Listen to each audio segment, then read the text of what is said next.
Hello students, आज हम करने जा रहे हैं 11th अकाउंटेंसी में इम्पोर्टेंट जर्नल एंट्रीज़।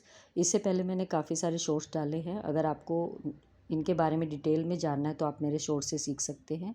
और अगर आप मेरे चैनल पर नए हैं तो please subscribe my channel and if there is any doubt you can send me on this channel. ठीक है। तो सबसे पहले हम करते हैं इम्पोर्टेंट जर्नल एंट्री। तो यहाँ पर आपको जैसे सबसे पहले मैंने दिया है balances in books of Ramesh on 1 अप्रैल 2025। तो ये 1 अप्रैल की है तो ओपनिंग एंट्री होगी जिसमें कि आपको डिफरेंट असेट्स दे रखी हैं। ठीक है। कैश, बैंक, स्टॉक और इसी तरह जो डेप्टर्स हैं उनके नाम दिए हुए हैं राम श्याम और प्लांट मशीनरी। और इसी तरह से आपको क्रेडिटर दे रखे हैं जिसमें कि गोपाल अनिल दिया हुआ है, कैपिटल दी हुई है।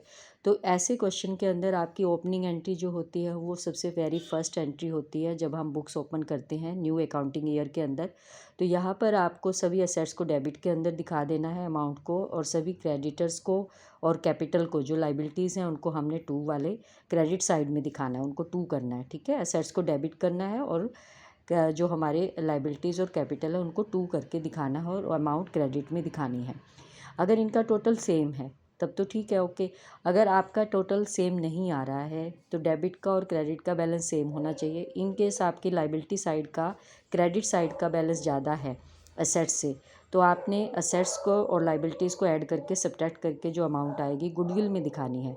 इसी तरह से अगर आपकी असेट्स ज़्यादा है और लाइबिलिटी साइड कम है तो इनकी माइनस करके आपकी कैपिटल साइड में आ जाएगी बैलेंसिंग फिगर। ठीक है। इस तरह से आपको समझ आ गई कि गुडविल को कब दिखाना है बैलेंसिंग फिगर में और कैपिटल को कब दिखाना है बैलेंसिंग फिगर में। तो इसी तरह से नेक्स्ट आपका है बिजनेस स्टार्टेड विद कैश। ठीक है। Cash at bank, stock, machinery.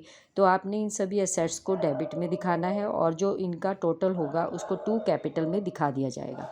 Next आपका है परचेजेस से रिलेटेड। परचेजेस की जो आपकी एंट्रीज होती हैं वो डिफरेंट टाइप के स्टेटमेंट में दी गई होती है। जैसे गुड्स परचेज्ड है, यहाँ पे कुछ नहीं दिया हुआ है तो इसको कैश आप अंडरस्टूड करोगे। इसी तरह से यहाँ पे तो फॉर कैश गिवन है, सिंपल है। यहाँ पर फ्रॉम राम है, फॉर कैश है, तो goods purchase from Ram for cash, यहाँ पे भी आपको इसको कैश में ही लेना है। इसी तरह Ram goods sold us for cash, यहाँ पे Ram sold goods to us, तो राम ने हमें बेचा है तो इट मीन्स हमने परचेज़ की है, तो परचेज़ की है तो यहाँ पे परचेज़ की होगी, सेल्स की नहीं होगी। इसको ध्यान से पढ़ना है आपने कि गुड्स सोल्ड टू अस, ये वो हमें बेच रहा है तो हम परचेज़ कर रहे हैं फॉर कैश। तो इन सभी की जो है एक ही एंट्री बनती है, purchases account debit to cash, जो अमाउंट होगी वो आपकी इसमें आ जाएगी। अगर हम नेक्स्ट में देखो goods purchase from Ram of ₹60,000, तो यहाँ पे आपको कैश वर्ड नहीं दिया तो ये क्रेडिट सेल हो रही है, तो यहाँ पे परचेजेस तो डेबिट होता है, टू राम में आएगा, टू कैश नहीं आएगा, टू राम। परचेज रिटर्न अगर होती है तो राम रिसीवर हो जाएगा, तो राम डेबिट हो जाएगा टू परचेज रिटर्न। जो परचेज रिटर्न है इसको आउटवर्ड भी कहते हैं, रिटर्न आउटवर्ड। नेक्स्ट में आप cash paid to Ram, Ram को हमने कैश पेमेंट किया, राम रिसीवर है, और टू कैश। तो ये पूरा कंप्लीट सेट हो गया आपका। नेक्स्ट में आपका good sold for cash, good sold to Shyam for cash आ जाए। ठीक है। या Shyam purchase goods from us for cash. तो यहाँ पे मतलब कि ये सारा का जो है ये हमारे सेल से रिलेटेड है।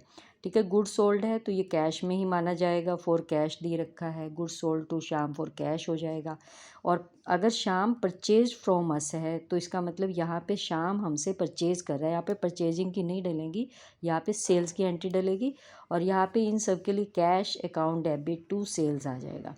और अगर आप के लिए दिया गया है गुड सोल्ड टू श्याम, तो यहाँ पे श्याम के आगे कुछ नहीं दिया हुआ तो इसको अंडरस्टूड करेंगे क्रेडिट सेल, तो Shyam debit to sales, sales को हम करेंगे। इसी तरह से अगर हम कैश रिसीव्ड फ्रॉम श्याम, हमने शाम को माल बेचा है, उसने हमें कैश दिया है, तो कैश अकाउंट डेबिट टू शाम।